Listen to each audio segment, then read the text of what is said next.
ನಿಮ್ಮ ಮುಖದಲ್ಲಿ ಕಾಣುತ್ತಿರುವ ಮಂದಹಾಸದಿಂದ ತಿಳಿಯುತ್ತಿದೆ ಈ ಪ್ರತಿಮೆಗಳ ಸೃಷ್ಟಿಯ ಹಿಂದೆ ಏನೋ ರಹಸ್ಯವಿದೆ ಎಂದು. ನಿಮ್ಮ ಆಲೋಚನೆ ಸರಿಯಾಗಿದೆ ಪುತ್ರ. ವಾಸ್ತವದಲ್ಲಿ ಮಹಾದೇವನ ಅಂಶ ಮಾರುತಿಯ ಇನ್ನೊಂದು ದಿವ್ಯ ಲೀಲೆಯ ಆರಂಭವನ್ನು ನೋಡುತ್ತಿದ್ದೇವೆ. ಅದರ ಕಲ್ಪನೆಯಿಂದಲೇ ನಮ್ಮ ಹೃದಯವು ತುಂಬಿ ಬರುತ್ತಿದೆ. ಮಾರುತಿಯ ದಿವ್ಯ ಲೀಲೆ ಇದು ಅದೇ ರೀತಿಯೇ ಅವರು ಸ್ವಲ್ಪ ಸಮಯದ ಹಿಂದೆ ಮಾಡಿದ್ದರಲ್ಲ, ನಮ್ಮ ಸಾಕ್ಷಾತ್ ಸೂರ್ಯದೇವನನ್ನೇ ನುಂಗಿ ಬಿಟ್ಟಿದ್ದ ಹಾಗೆ. ಜೈ ಹನುಮಂತ ಜ್ಞಾನ ಗುಣಧಾಮ, ಜೈ ಕಪೀಶನಿ ಅವಿರತ ನಾಮ. ಜೈ ಹನುಮಂತ ಜ್ಞಾನ ಗುಣಧಾಮ, ಜೈ ಅದರ ನಂತರವೇ ತಾನೇ ದೇವತೆಗಳ ಆಶೀರ್ವಾದ ಫಲಸ್ವರೂಪವಾಗಿ ಬಹಳ ವೈಶಿಷ್ಟ್ಯ ಶಕ್ತಿಗಳ ಸ್ವಾಮಿಯಾಗಿದ್ದು ಮತ್ತು ಹನುಮಂತನೆಂದು ಹೆಸರು ಸಿಕ್ಕಿದ್ದು. ನಮ್ಮ ಪ್ರಹಾರದಿಂದ ನಿಮ್ಮ ಹನುಗೆ ಅರ್ಥಾತ್ ದವಡೆಗೆ ಹಾನಿಯಾಗಿದೆ. ಅದೇ ಕಾರಣದಿಂದ ಈ ಸೃಷ್ಟಿ ನಿಮ್ಮನ್ನು ಹನುಮಂತ ಎಂದು ಕರೆಯುತ್ತದೆ. ಜೈ ಕಪೀಶನಿ ಅವಿರತ ನಾಮ. ಸೂರ್ಯದೇವ ಎಂದಿಗೂ ಯೋಚಿಸಿರಲಿಲ್ಲವೇನೋ ಈ ರೀತಿ ಒಬ್ಬ ವಾನರ ತಮ್ಮ ಅಹಂಕಾರವನ್ನು ಮುರಿಯುತ್ತಾನೆ ಎಂದು. ಭವಿಷ್ಯದಲ್ಲೂ ಹೀಗೆ ಎಷ್ಟೋ ಸಂದರ್ಭಗಳು ಬರುತ್ತವೆ. ನಮ್ಮ ಹನುಮಂತನ ಶಕ್ತಿಯ ಮುಂದೆ ದೊಡ್ಡ ದೊಡ್ಡ ಅಹಂಕಾರಿಗಳು ತಲೆಬಾಗಿ ಶರಣಾಗತರಾಗುತ್ತಾರೆ. ಮತ್ತು ಪ್ರತ್ಯೇಕ ಶಕ್ತಿಗಳ ಜೊತೆ ಒಂದೊಂದು ಜವಾಬ್ದಾರಿ ಸಹ ಬರುತ್ತದೆ. ರಾಮನ ದರ್ಶನ ಯಾತ್ರೆ ಹನುಮಂತನ ಬಹುದೊಡ್ಡ ಜವಾಬ್ದಾರಿಯಾಗಿರುತ್ತದೆ. ತಿಳಿಯಿತೆ ಪುತ್ರ? ರಾಮನ ಯಾತ್ರೆ? ಪ್ರಭು ಶ್ರೀರಾಮನ ದಿವ್ಯ ಯಾತ್ರೆಯಲ್ಲಿ ಜೊತೆಯಾಗಲು, ಅವರ ಧರ್ಮ ಯಾತ್ರೆಯಲ್ಲಿ ಸಹಾಯಕನಾಗಲು ಹನುಮಂತನಿಗೆ ಇನ್ನೊಂದು ಮಹಾಶಕ್ತಿಯ ಅವಶ್ಯಕತೆ ಇದೆ. ಇನ್ನೊಂದು ಮಹಾಶಕ್ತಿಯ ಅವಶ್ಯಕತೆ ಇದೆ, ಅದು ಹನುಮಂತನಿಗೆ. ಅಷ್ಟೆಲ್ಲ ದೇವತೆಗಳ ಶಕ್ತಿ ಪ್ರಾಪ್ತಿಯಾಗಿದ್ದರೂ ಸಹ ಆದರೆ ಆ ಶಕ್ತಿ ಯಾವುದು ಪರಮಪಿತ? ಇದೇ ಅದು ಮಹಾದೇವನ 10 ದಿವ್ಯ ಸ್ವರೂಪಗಳು. ಅದು ಹೇಗೆ ಬ್ರಹ್ಮದೇವ? ಮಹಾದೇವನ ಈ 10 ಸ್ವರೂಪಗಳು ಮಾರುತಿಯನ್ನು 11 ಮುಖಗಳ ಹನುಮಂತನಾಗಿ ಪ್ರಸ್ತುತಪಡಿಸಲಿದೆ. ಇದು ಹನುಮಂತನ ಬಹು ವಿಶಾಲ ವಿಶ್ವರೂಪವಾಗಲಿದೆ.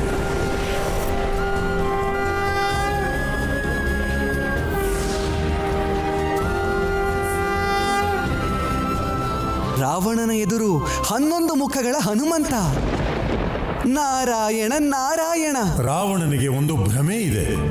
ಸೃಷ್ಟಿಯಲ್ಲಿ ಅವನೊಬ್ಬನೇ 10 ತಲೆ ಇರುವವನು ಎಂದು, ತನ್ನೆದುರು ಸಮಾನರೇ ಇಲ್ಲವೆಂದು. ಆದರೆ ಆ ಅಹಂಕಾರಿ ರಾಕ್ಷಸನಿಗೆ ಇದು ತಿಳಿದಿಲ್ಲ. ಮಹಾದೇವ ಸ್ವಯಂ ಹನುಮಂತನಿಗೆ ತನ್ನ 10 ಸ್ವರೂಪವನ್ನು ಪ್ರದಾನಿಸಿ ಅವರನ್ನು ಏಕಾದಶ ಮುಖಿಯನ್ನಾಗಿ ಮಾಡಲಿದ್ದಾರೆ. ಅಂದರೆ ರಾವಣನಿಗಿಂತ ಇನ್ನೊಂದು ತಲೆ ಅಧಿಕ. ಹನುಮಂತನ ಈ 11ನೇ ಮುಖದ ಸ್ವರೂಪ ಭವಿಷ್ಯದಲ್ಲಿ ರಾವಣನ ಸುವರ್ಣ ಲಂಕೆಯ ಬುಡವನ್ನು ನಡುಗಿಸುತ್ತದೆ. ಅವನ ಪಾಪದ ಸಾಮ್ರಾಜ್ಯದ ಅಂತ್ಯ ಹನುಮಂತನಿಂದಲೇ ಆಗಬೇಕಿದೆ. ಹಾಗಾಗಿ ಪುತ್ರ, ಆ ರಾಮಕಾರ್ಯ ಸಿದ್ಧಿಗಾಗಿ ಹನುಮಂತನು ಸರ್ವಶಕ್ತ ಸಂಪನ್ನನಾಗುವ ಅಗತ್ಯವಿದೆ. ಇದೇ ಕಾರಣಕ್ಕೆ ಮಹಾದೇವ ತಮ್ಮ ದಿವ್ಯ ಸ್ವರೂಪದ ವಿಶಿಷ್ಟ ಚರಿತ್ರೆಯನ್ನು ಬಾಲಕ ಮಾರುತಿಗೆ ಪರಿಚಯ ಮಾಡಿಸಲಿದ್ದಾರೆ. ನಾರಾಯಣ ನಾರಾಯಣ. ಆದರೆ ಆ ಚರಿತ್ರೆ ಮತ್ತು ಮಹಾದೇವನ ವಿಶಿಷ್ಟ ಕಥೆಗಳನ್ನು ಮಾರುತಿಗೆ ಪರಿಚಯಿಸುವುದಾದರೂ ಯಾರು ಬ್ರಹ್ಮದೇವ? ಈ ಲೀಲಾ ರಚನೆಯಲ್ಲಿ ಅದಕ್ಕೆ ಒಂದು ಉಪಾಯ ಇರಲೇಬೇಕು ಪುತ್ರ. ನಾರಾಯಣ ನಾರಾಯಣ. ಸ್ವಾಮಿ, ಮಾರುತಿ ಬಗ್ಗೆ ನಮಗೆ ಯಾವಾಗಲೂ ಚಿಂತೆಯಾಗ್ತಾನೆ ಇರುತ್ತೆ. ನಾವೆಲ್ಲರೂ ಆ ಮಹಾದೇವನನ್ನ ಪ್ರಾರ್ಥಿಸೋಣ. ಅವರು ನಮ್ಮ ಪುತ್ರನ ಮೇಲೆ ಯಾವಾಗಲೂ ಕೃಪೆ ತೋರ್ತಾನೇ ಇರಲಿ ಅಂತ. ದೇವಿ, ಮಾರುತಿ ಸ್ವಯಂ ಮಹಾದೇವನ ಆಶೀರ್ವಾದ.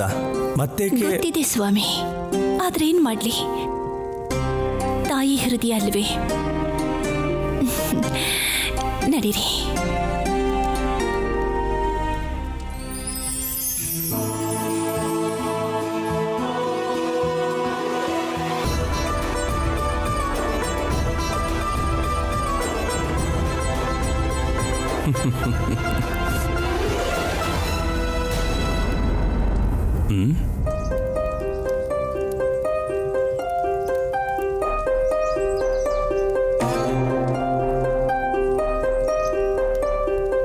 ರುದ್ರಾಕ್ಷಿ,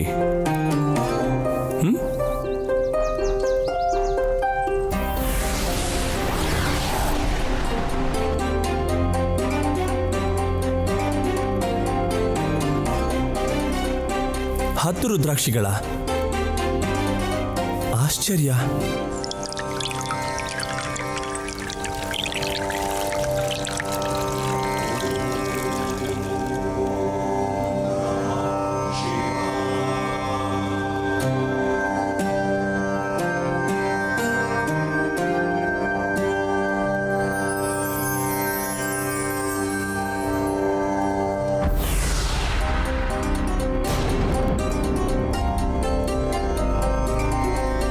ಇದೇನಿದು? ಇದು ನಮ್ಮ ಭ್ರಮೆ ಅಲ್ಲ ತಾನೇ?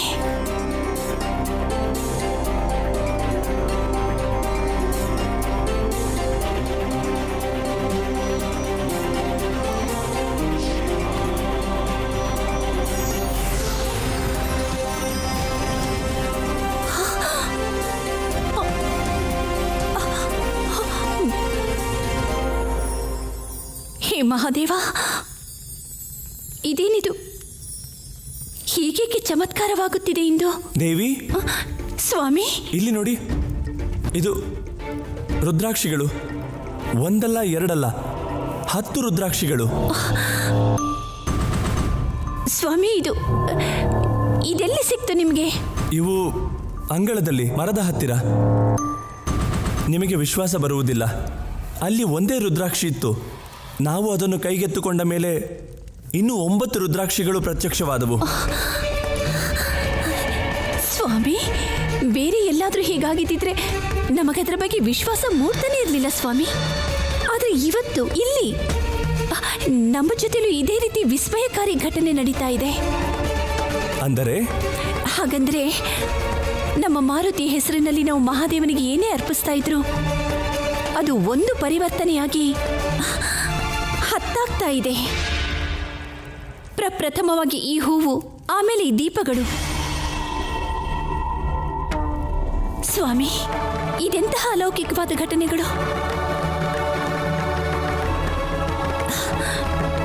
ಹೇ ಮಹಾದೇವ,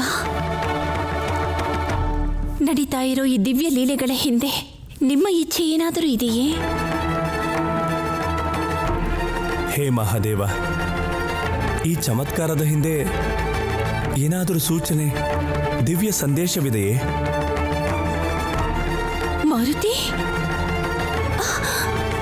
ಮಾರುತಿಗೆ ಮುಂಬರೋ ಸಂಕಟಗಳ ಸೂಚನೆ ಅಲ್ಲ ತಾನೇ?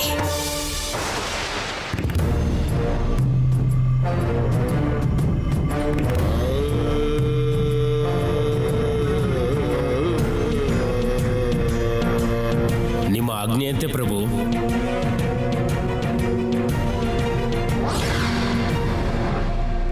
ಈ ದಿವ್ಯ ಚಮತ್ಕಾರದ ಉದ್ದೇಶ ಕೇವಲ ಮತಂಗ ಋಷಿಗಳೇ ಸ್ಪಷ್ಟಪಡಿಸಬೇಕು. ಸ್ವಾಮಿ, ನಮಗೆ ಮಾರುತಿಯದೇ ಚಿಂತೆಯಾಗಿದೆ. ನೀವು ಅವರ ಚಿಂತೆ ಮಾಡಬೇಡಿ ದೇವಿ. ಇಂದಿನವರೆಗೂ ಸ್ವಯಂ ಮಹಾದೇವ ಅವರನ್ನು ರಕ್ಷಿಸಿದ್ದಾರೆ, ಮುಂದೆಯೂ ರಕ್ಷಣೆ ಮಾಡುತ್ತಾರೆ. ಅದೇ ಸ್ವಾಮಿ,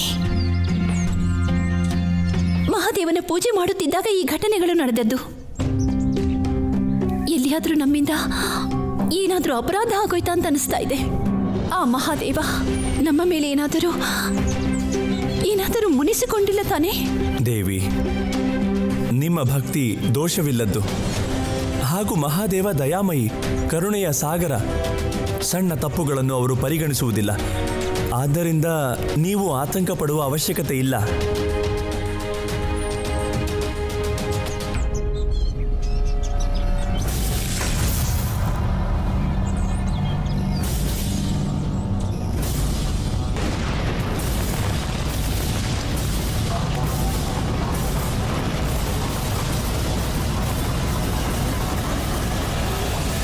ಇಷ್ಟೊಂದು ಧೂಳು ಎಲ್ಲಿಂದ ಬರುತ್ತಿದೆ? ಸ್ವಾಮಿ,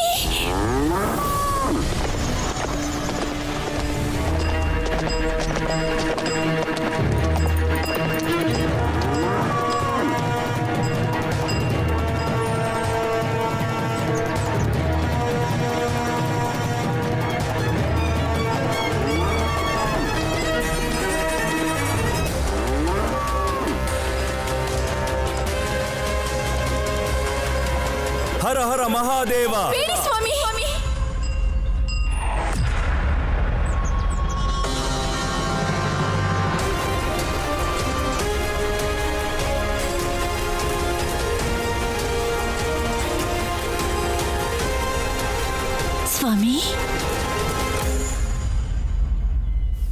ನನಗೇಕೆ ಹೀಗನ್ನಿಸುತ್ತಿದೆ, ಈ ಬಸವ ನಮಗೆ ಯಾವ ತೊಂದರೆಯೂ ಮಾಡುವುದಿಲ್ಲವೆಂದು?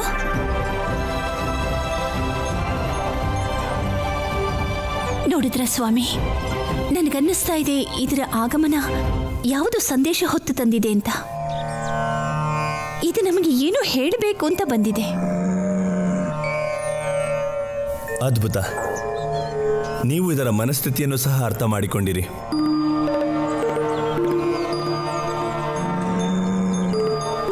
ಇದು ನಮ್ಮನ್ನು ಎಲ್ಲಿಗೂ ಕರ್ಕೊಂಡು ಹೋಗ್ಬೇಕು ಅಂತಿದೆ.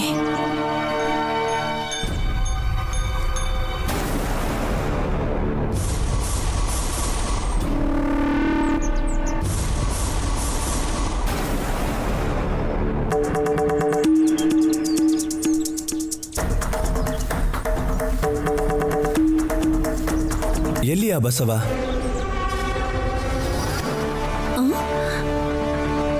ಬಸವ ಮಹಾರಾಜ ಅಲ್ಲಿದೆ ನೋಡಿ, ಬನ್ನಿ.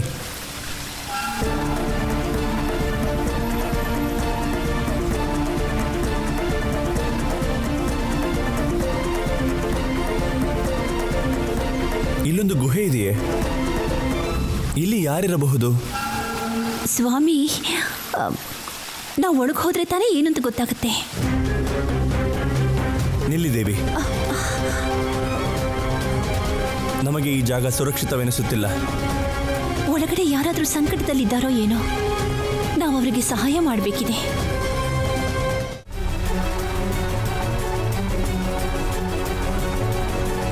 ಬಸವ ನಮ್ಮನ್ನು ಇಲ್ಲಿಗೆ ಕರೆತಂದಿರುವ ತಾತ್ಪರ್ಯವೇನಿರಬಹುದು? ಎಲ್ಲಿ ಹೋಯಿತು ಆ ಬಸವ? ನನಗೂ ಇದೇನು ಅಂತ ಅರ್ಥವಾಗ್ತಿಲ್ಲ ಸ್ವಾಮಿ. ಇಲ್ಲಿ ಒಳಗಡೆ ಯಾರೂ ಕಾಣಿಸ್ತಾನೆ ಇಲ್ವಲ್ಲ. ನಾನು ನಿಮಗೆ ಹೇಳಿದ್ದೆ ತಾನೆ, ನಮಗೆ ಈ ಜಾಗ ಸುರಕ್ಷಿತವೆನಿಸುತ್ತಿಲ್ಲ. ಆದಷ್ಟು ಬೇಗ ನಾವಿಬ್ಬರು ಇಲ್ಲಿಂದ ಹೊರಡಲೇಬೇಕು. ಬನ್ನಿ ದೇವಿ. ಸ್ವಾಮಿ,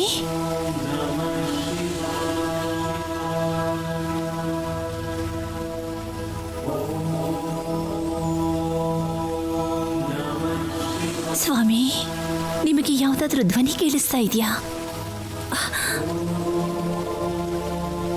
ಗಮನವಿಟ್ಟು ಕೇಳಿ.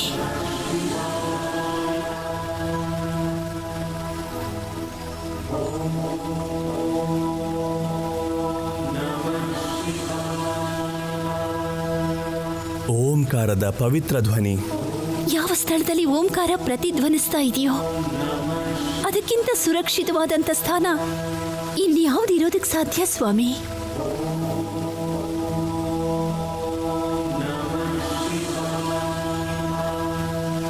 ಈ ಧ್ವನಿನಲ್ಲಿ ಸಾಕ್ಷಾತ್ ಈಶ್ವರನ ಉಪಸ್ಥಿತಿಯ ಆಭಾಸವಾಗ್ತಾ ಇದೆ. ಇಂತಹ ನಿರಂತರ ಜಪದ ಅರ್ಥ ಏನು ಸೂಚಿಸುತ್ತದೆ ಗೊತ್ತೇ? ನಾವು ಅವಶ್ಯವಾಗಿ ಬಹಳ ಪವಿತ್ರವಾದ ಸ್ಥಾನಕ್ಕೆ ಬಂದು ತಲುಪಿದ್ದೇವೆ ಎಂದು. ಈ ಸ್ಥಾನದಲ್ಲಿ ನಮ್ಮ ಮಹಾದೇವನ ಶಕ್ತಿಯ ದಿವ್ಯ ನಾದ ತುಂಬಿ ತುಡುಕುತ್ತಾ ಇದೆ. ಆದರೆ ಇಲ್ಲಿ ಏನು ಕಾಣುತ್ತಿಲ್ಲವಲ್ಲ. ನಮ್ಮನ್ನು ಕರೆತಂದ ಬಸವ ಕೂಡ ಇಲ್ಲಿಲ್ಲ.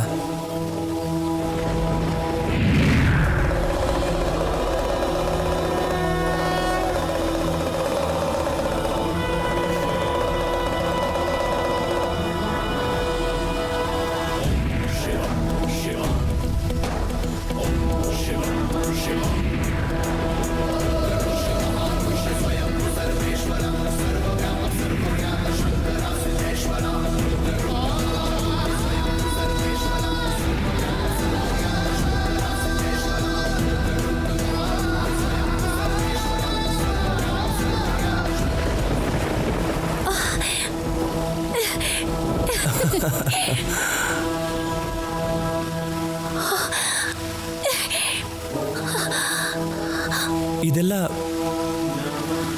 ಸ್ವಪ್ನದ ಹಾಗೆ ಭಾಸವಾಗುತ್ತಿದೆ. ಇದು ಸ್ವಪ್ನವಲ್ಲ ಸ್ವಾಮಿ,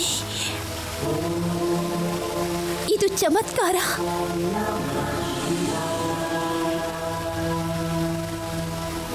ಇದು ದೇವಾದಿದೇವ ಮಹಾದೇವನ 10 ರುದ್ರ ಅವತಾರಗಳು. ಮಹಾದೇವ,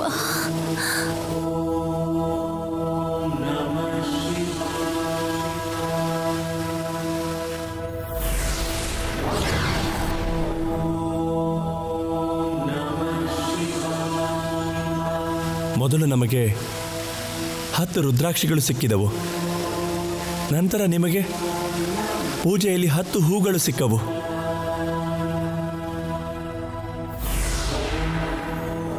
ನಂತರ 10 ದೀಪಗಳು ಒಟ್ಟಿಗೆ ಹೊತ್ತಿಕೊಂಡವು.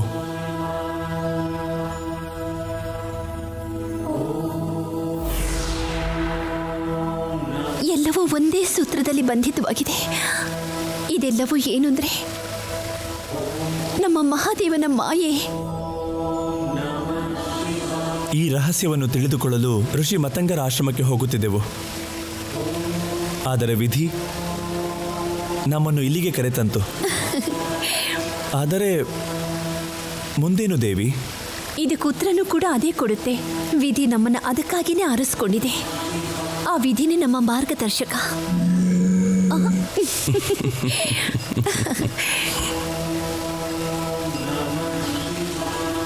ಈ ಮೂರ್ತಿಗಳು ಮಹಾದೇವನ 10 ಅವತಾರಗಳು.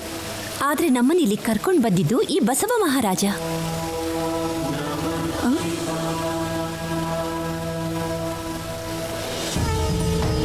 ಈ ಬಸವ ಮಹಾರಾಜ ಕೂಡ ಮಹಾದೇವನ ಒಂದು ಅವತಾರವಿರಬಹುದೇ? ಸ್ವಾಮಿ, ನಮಗನ್ನಿಸುತ್ತಿದೆ ಇದು. ಏನದು ಪ್ರಿಯೆ? ಹೇ ಬಸವ ಮಹಾರಾಜ, ಕೃಪೆ ಮಾಡಿ ನಿಮ್ಮನ್ನು ಪರಿಚಯಿಸಿ ನಮ್ಮನ್ನು ಧನ್ಯರನ್ನಾಗಿಸಿ.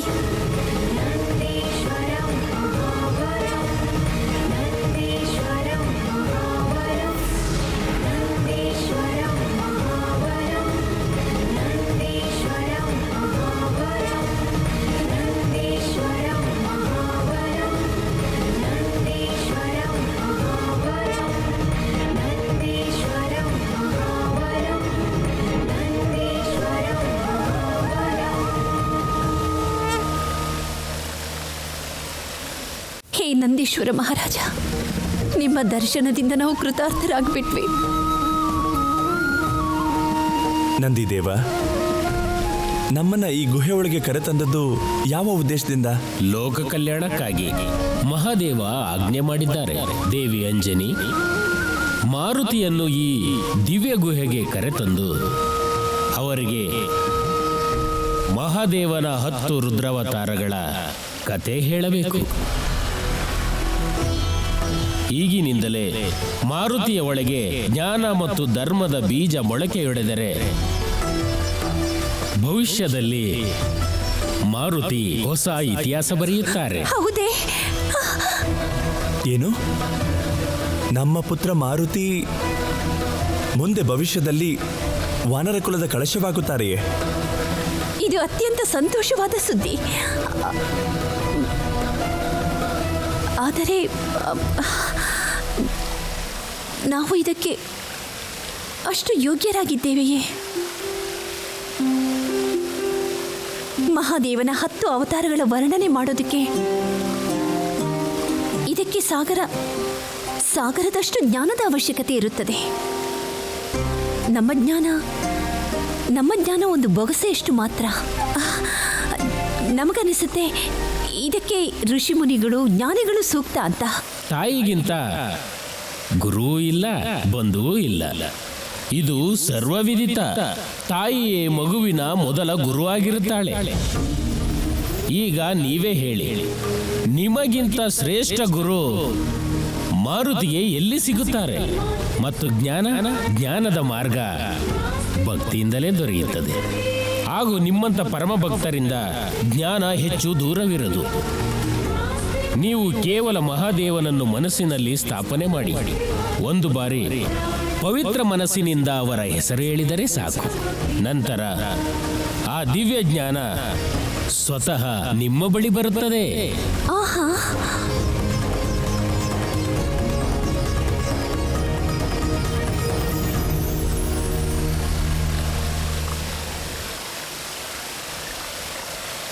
ಹರ ಹರ ಮಹಾದೇವ. ಹೇ ಪರಮ ಪಾವನ ರುದ್ರ ಅವತಾರ ಗಣಗಳೇ, ಕೃಪೆ ಮಾಡಿ ನಿಮ್ಮ ದಿವ್ಯ ಕಥೆಗಳ ಜ್ಞಾನವನ್ನು ನಮಗೆ ಧಾರೆ ಎರೆಯಿರಿ. ಇದರಿಂದ ನಮ್ಮ ಮಾರುತಿಯನ್ನು ಭವಿಷ್ಯಕ್ಕಾಗಿ ಸಿದ್ಧ ಮಾಡಬಹುದಾಗಿದೆ. ಓಂ ನಮಃ ಶಿವಾಯ. ಓಂ ನಮಃ ಶಿವಾಯ. ಓಂ ನಮಃ ಶಿವಾಯ.